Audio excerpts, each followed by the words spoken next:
వివేక హత్య కేసుల న్యాయం కోసం 5 ఏళ్లుగా ఎదురుచూస్తున్నట్లు ఆయన కుమార్తె సునీత వెల్లడించారు. హైదరాబాద్ లో ఈ కేసు వివరాలను బయటపెట్టిన ఆమె జగన్ తో మాట్లాడేందుకు నేను సిద్ధం. గతంలో కొన్నిసార్లు సీఎంతో మాట్లాడాను. ఆ తర్వాత అపాయింట్మెంట్ కూడా నాకు ఇవ్వలేదు అని అన్నారు. కాల్స్ ఉన్నాయి అవినాష్ ఫోన్ లో 4 గంటలప్పుడు చాలా ట్రై చేసినట్లుంది. మల్టిపుల్ కాల్స్ 4 గంటల 11 నిమిషాల 3 సెకండ్ల ట్రై ఏదో చేస్తున్నారు. 4 seconds 10 seconds మళ్ళీ 10 నిమిషాల తర్వాత ట్రై చేస్తున్నారు. ఓకే, చాలా కాల్స్ అయితే ఉన్నాయి. మరి ఎవరికి ట్రై చేస్తున్నారా, ఏమి కనెక్ట్ అయ్యిందా తెలియదు. 5 గంటలప్పుడు మాత్రం అగైన్ మళ్ళీ కాల్స్ ఉన్నాయి. ఈ కాల్స్ ఎవరికి వెళ్ళాయి 4 గంటలప్పుడు 5 గంటలప్పుడు?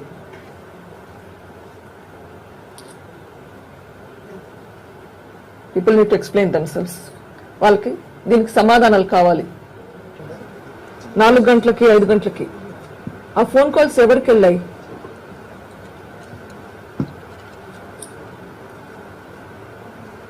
నెక్స్ట్ నెక్స్ట్ నెక్స్ట్ నెక్స్ట్ ఆ ఫోన్ కాల్స్ ఎవరికి వెళ్ళాయి?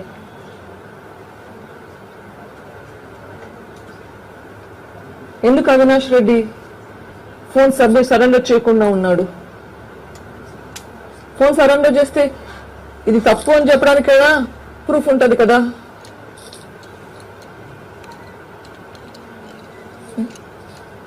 అండ్ ద నెక్స్ట్ వన్, ఈ ఫోన్ కాల్స్ ఆ 2 స్లైడ్స్ లో ఉన్న ఫోన్ కాల్స్ ఎవరికి వెళ్ళాయి? ఆ మధ్యలో ముందెళ్ళండి, ఇంకా ముందుకు వెళ్ళండి, పైకి వెళ్ళండి, పైకి వెళ్ళండి. Next next next you going back forward. Yeah ఆగండి, స్టాప్ దట్. సో ఇవి అవినాష్ గంగిరెడ్డికి అని తెలుస్తుంది. మై అజంప్షన్ ఇస్ ఇవి హత్య చేస్తుండగా డ్యూరింగ్ ద ప్రాసెస్ జరిగిన కాల్స్ అని నేను అనుకుంటున్నాను. Live transmission. ఆ మధ్యలో మిగిలిన కాల్స్ ఎవరికి వెళ్ళాయి?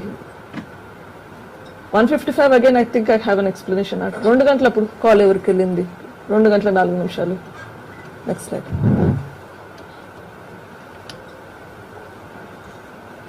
నెక్స్ట్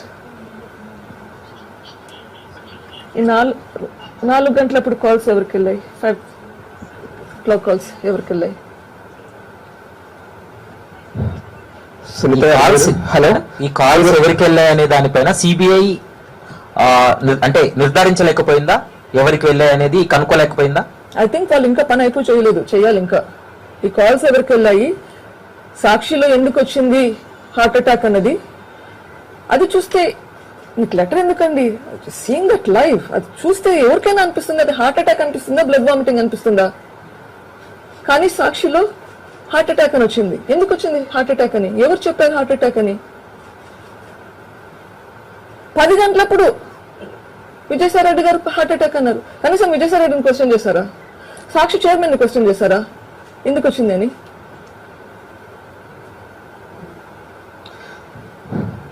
రెండు 2019 నుంచి మీరు అనేక సార్లు ప్రెస్ మీట్ పెట్టారు. మీరు ఇక్కడ సునీల్, ఈ రోజు మధురవాడ జీవీఎంసీ 7వ వార్డు పరిధిలో వార్డు కార్పొరేటర్ పిల్ల మంగమ్మ, 7వ వార్డు జనసేన నేత నాగోతి నరసింహనాయుడు ఆధ్వర్యంలో ఎన్నికల ప్రచారం నిర్వహించడం జరిగింది.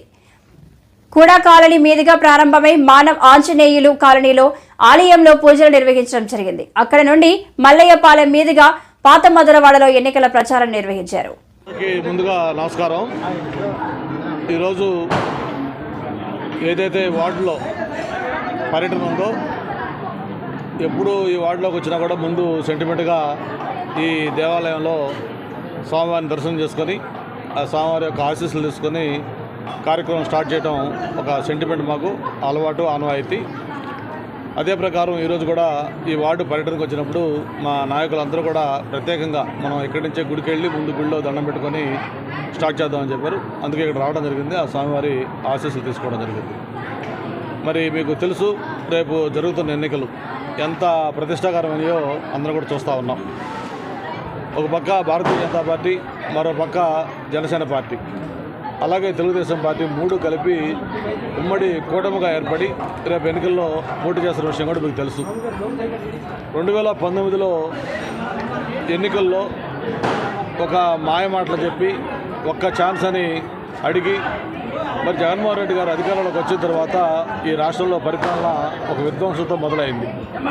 ఆ రోజు నుంచి ఈ రోజు దాకా కూడా రాష్ట్రంలో ఒక్కటంటే ఒక అభివృద్ధి కార్యక్రమం లేదు, ఒక కొత్త ఉద్యోగం లేదు, ఎక్కడ డెవలప్మెంట్ అనేది ఆనవాళ్ళు లేకుండా మరి రాష్ట్రాన్ని ఒక అధోగతి పాలు చేసిన నేపథ్యంలో మళ్ళీ రేపు ఎన్నికల్లో ఇంకో ఛాన్స్ నాకు ఇవ్వండి, నేను ఇంకా మిగిలిన కార్యక్రమాలు చేస్తానని చెప్పిన ఆయన ఒక బోటుగా ప్రచారం కూడా చేస్తూ ఉన్నాడు. అంతేకాకుండా జగన్మోహన్ రెడ్డి గారు రాకపోతే ఈ రాష్ట్రంలో జరుగుతున్న సంక్షేమ కార్యక్రమాలు అన్నీ ఆగిపోతాయని చెప్పి కూడా ప్రచారం చేస్తూ ఉన్నారు. అయితే నేను ఒకటే మీ ద్వారా ఆంధ్ర ప్రజలకు తెలియజేస్తూ ఉన్నాం, సంక్షేమ కార్యక్రమాలు జగన్మోహన్ రెడ్డి ఎప్పుడు ఆరంభించాల. గతంలో అన్న ఎన్టీఆర్ గారు తెలుగుదేశం పార్టీ స్థాపించినప్పుడు ఈ సంక్షేమ కార్యక్రమాలకి ముందు దేశంలోనే మొట్టమొదటిసారిగా ఆంధ్రప్రదేశ్లో శ్రీకారం చుట్టి నాంది పలికి మొట్టమొదటిగా ప్రారంభించింది అన్న స్వర్గీయ ఎన్టీ రామారావు గారు. మరి ఆ రోజు పార్టీ స్థాపించిన 9 నెలలకే కాంగ్రెస్ పార్టీని పోగొట్టి వెళ్తూ సహా పెకలించి అధికారంలోకి వచ్చిన తర్వాత సమాజమే దేవాలయం, ప్రతి పేదవాడు కూడా దేవుడు, అటువంటి పేదవాడు తినడానికి తిండి ఉండాలి, కట్టుకోవడానికి బట్ట కావాలి, ఉండడానికి ఇల్లు కావాలని ఒక సామాజిక విప్లవాత్మకమైన భావాలతోటి ఆయన ఆ రోజు పరిపాలన మొదలుపెట్టడం.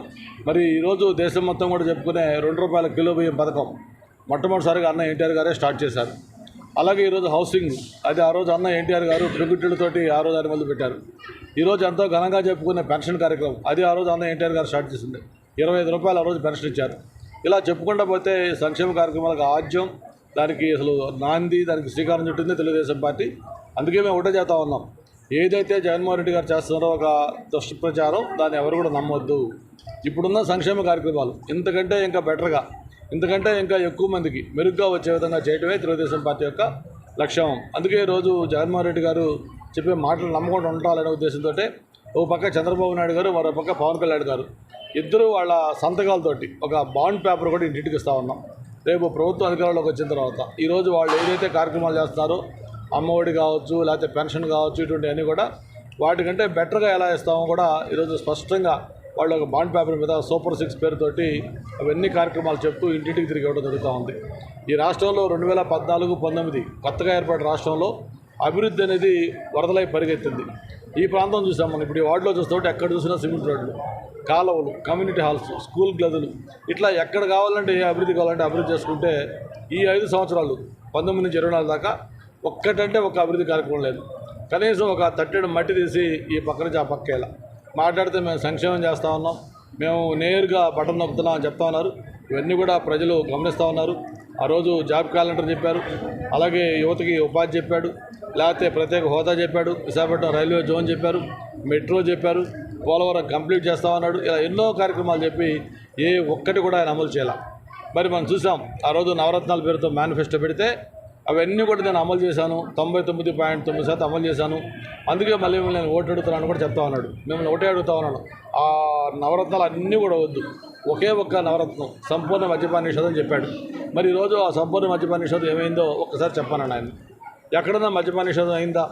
ఈరోజు మద్యపాన నిషేధం కాకపోగా ఈరోజు నాసిరకం మద్యం, అది కూడా తీసుకుంటే ప్రజల యొక్క ప్రాణాలు, ఆరోగ్యం పాడయ్యే ఆ నాసిరకం మద్యం. చుక్కలంటే ధరలు గతంలో ₹100 200 ఉంటే ఇప్పుడు 300 600 అమ్ముతా ఉన్నారు. ఆ విధంగా మద్యం పాన నిషేధాన్ని పూర్తిగా గాలికొల్లేశాడు. మళ్ళీ తగుదనమ్మా అని చెప్పి ఇంకోసారి అవకాశం అని చెప్తా ఉన్నాడు. అందుకే రేపు తెల్లారితే తూర్పున సూర్యుడు ఉదయించడం ఎంత ఖాయమో, రేపు జరిగే ఎన్నికల్లో ఈ కూటమి, భారతీయ జనతా పార్టీ, తెలుగుదేశం, జనసేన కూటమి ఘన విజయం సాధించడం కూడా అంతే ఖాయం అని చెప్పి తెలియజేసుకుంటూ ఈరోజు ఈ వార్డులో ప్రచారం మొదలు పెడతా ఉన్నాం. ఈ వార్డు మాకు కంచుకోట లాంటిది. దాని సీఎం జగన్ పాలనలో పచ్చ బ్యాచ్ ఆటలు సాగవు అని బాబుకు తెలుసు.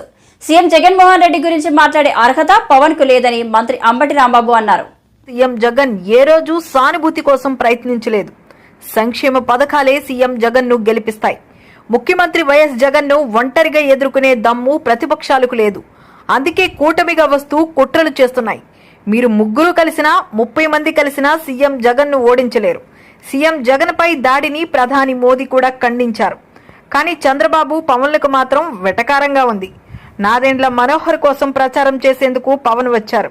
నాదేండ్లకు ఓటు వేస్తే తెనాలి నాశనమే. ముఖ్యమంత్రి జగన్ గాయంపై పవన్ కళ్యాణ్ ఇష్టమొచ్చినట్టు మాట్లాడారు. పవన్ సినిమా యాక్టర్ కాబట్టి చూసేందుకు వస్తున్నారు.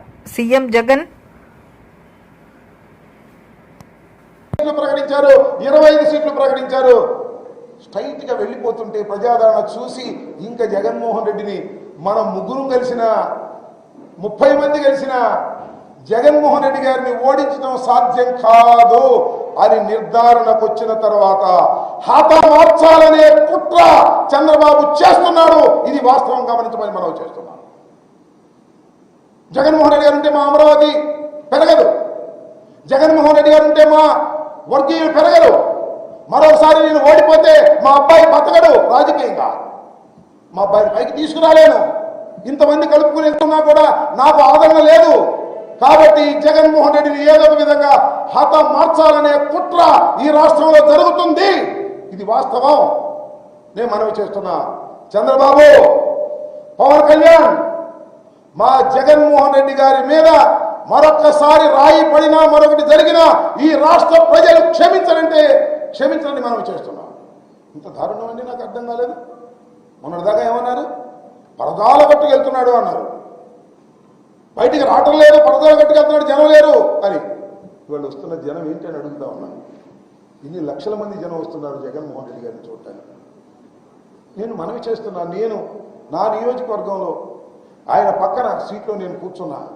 ఒక మంత్రిగా, ఈ నియోజకవర్గ శాసనసభ్యుడిగా మహిళలు, పిల్లలు, వృద్ధులు, యువకులు, కులాలు లేవు, మతాలు లేవు, మా జగన్ వచ్చాడు, మా జగన్ వచ్చాడు అని దాని మీదకి వచ్చేస్తున్నారు.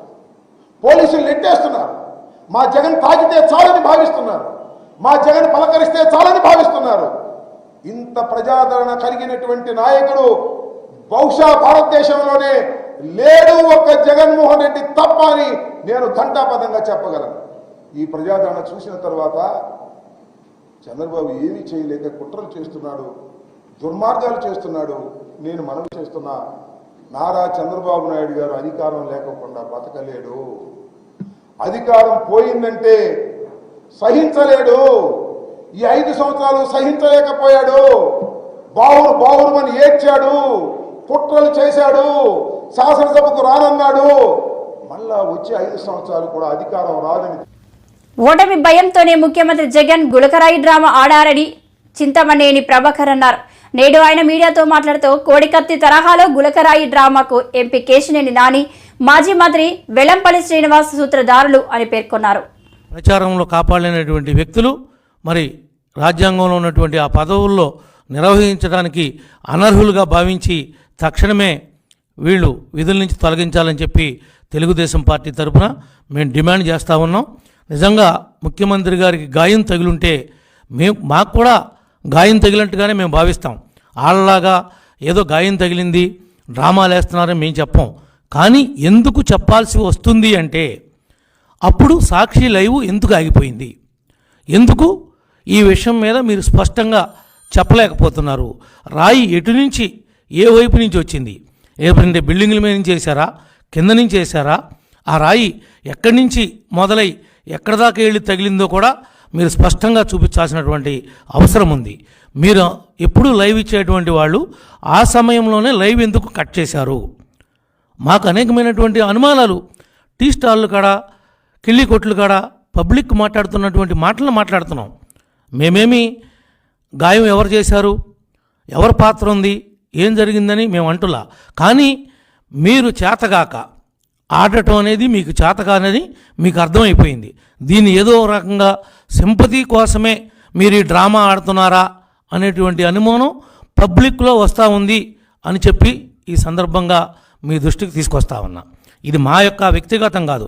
కానీ మీరేమంటున్నారు, దీనికి ప్రధానమైనటువంటి పాత్ర తెలుగుదేశం పార్టీ చేసినటువంటి కుట్ర, ఇది కోల్డ్ బ్లడెడ్ అనేటువంటి పదాలను ఉపయోగిస్తున్నారు.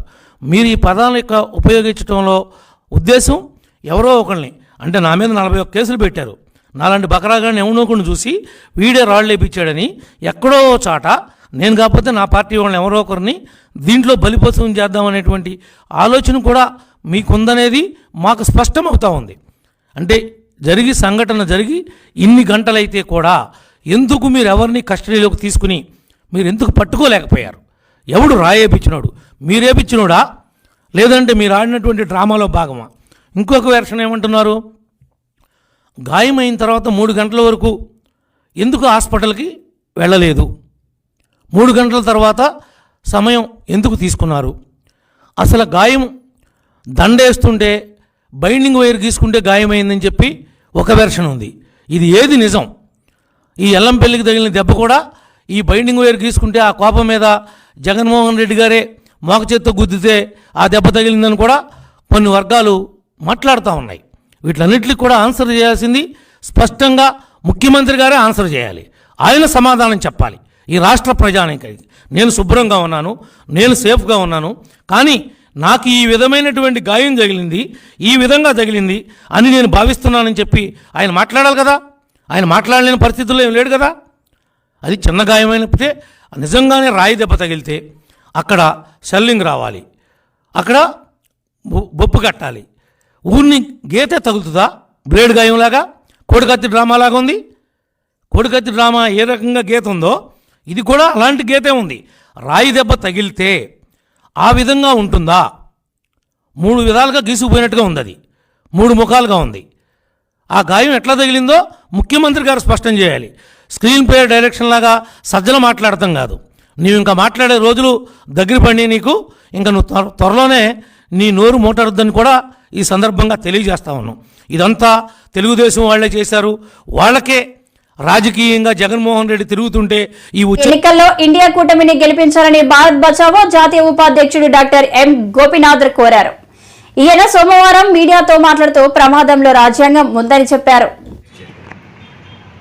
నిన్న వరల్డ్ నాలెడ్జ్ డే అని ఏదైతే యుఎన్ఓ డిక్లేర్ చేసిందో బాబాసాహెబ్ అంబేద్కర్ యొక్క బర్త్డే కొరకు నేను ఇక్కడికి వచ్చాను, గెస్ట్లో వచ్చాను. అయితే కొద్ది రోజుల్లోనే ఆంధ్రప్రదేశ్లో ఎలక్షన్స్ జరగబోతున్నాయి కాబట్టి ఆ సందర్భంగా భారత బచావో యొక్క స్టాండ్ ఏమిటి ఈ ఎన్నికల్లో అనేది చెప్పడానికి మిమ్మల్ని ఇన్వైట్ చేయడం జరిగింది. మీ ద్వారా ప్రజలకు నేను విజ్ఞప్తి చేద్దామని చెప్పేసి భారత బచావో స్టాండ్ మొట్టమొదటి నుంచి కూడా అది ప్రారంభం నుంచి కూడా నవంబర్ 19, 28, 2002 నుంచి కూడా మా స్లోగన్ ఒకటే, save India by saving democracy and constitution. భారతదేశాన్ని రక్షించుకోవడం, భారత బచావో అంటే భారతదేశాన్ని రక్షించుకోవడం. ఏ విధంగా ప్రజాస్వామ్యాన్ని, రాజ్యాంగాన్ని రక్షించుకోవడం ద్వారానే భారతదేశాన్ని రక్షించుకోగలము అని. ఎవరిని రక్షించాలి? ఈ దేశంలో ఇప్పుడు పరిపాలకులైనటువంటి ఆర్ఎస్ఎస్, బీజేపీ, మనువాద కార్పొరేట్ ఫాసిజం నుంచి ఈ దేశాన్ని రక్షించుకోవాలి. ఎందుకు ఈ సమస్య వచ్చింది అని చూస్తే, ఈరోజు భారతదేశ వ్యాప్తంగా మీ అందరికీ తెలుసు, మణిపూర్ గురించి తెలుసు.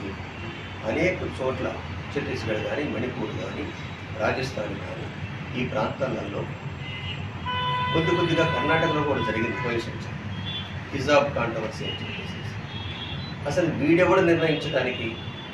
కాన్స్టిట్యూషన్ ప్రకారం ఏ మతాన్నైనా నమ్ముకోవచ్చు, ఏ దేవుడినైనా ఆరాధించవచ్చు, స్త్రీలు వాళ్ళకి ఇష్టం వచ్చినటువంటి డ్రెస్ వేసుకోవచ్చు కాన్స్టిట్యూషన్ చెబుతాయి. ఈ కాన్స్టిట్యూషన్ ప్రకారం పెట్టి 2000 సంవత్సరాల క్రితం ఉన్నటువంటి మనుస్మృతిని, అంటే కేవలం 3 వర్ణాలే చదవాలి, శూద్రులు, ఆది శూద్రులు చదవకూడదు అనేటువంటిది, ఆడవాళ్ళు అసలే చదవకూడదు, దళితులు అక్షరం నేర్చుకోకూడదు అనేటువంటి ఒక దుర్మార్గమైనటువంటి శాస్త్రం ఏదైతే ఉందో, ఆ ధర్మశాస్త్రం ఏదైతే ఉందో మనుస్మృతిని తీసుకురావడానికి ప్రయత్నిస్తున్నారు. దీన్ని అడ్డుకోవడానికి భారత బచావో INDIA కూటమిని టెంపరీగానైనా సరే ఈ దుర్మార్గుల నుంచి దేశాన్ని రక్షించుకోవడానికి, ఈ ఫ్యాసిస్ట్ ఫోర్సెస్ నుంచి దేశ ప్రజలకు కొద్దిగైనా రిలీఫ్ దొరుకుతుందని చెప్పేసి, రాజ్యాంగం ఇచ్చినటువంటి కనీసం హక్కుల్ని కాపాడుకుందామని చెప్పేసి మేము భారత ప్రజలకి విజ్ఞప్తి చేస్తున్నాం. ముఖ్యంగా ఆంధ్రప్రదేశ్లో ఒక పెక్యులర్ సిచ్యువేషన్. ఆంధ్రప్రదేశ్లో 29 ఎంపీ సీట్లలో ఈ 3 పార్టీలలో ఎవరు గెలిచినా కూడా మళ్ళా అది బీజేపీకి పోతే అనేది ఒక భయం ఉంది ప్రజలలో, మేధావులలో. రాజ్యాంగ పరిరక్షణ సమితిని కూడా ఒక కార్యక్రమాన్ని తీసుకున్నారు.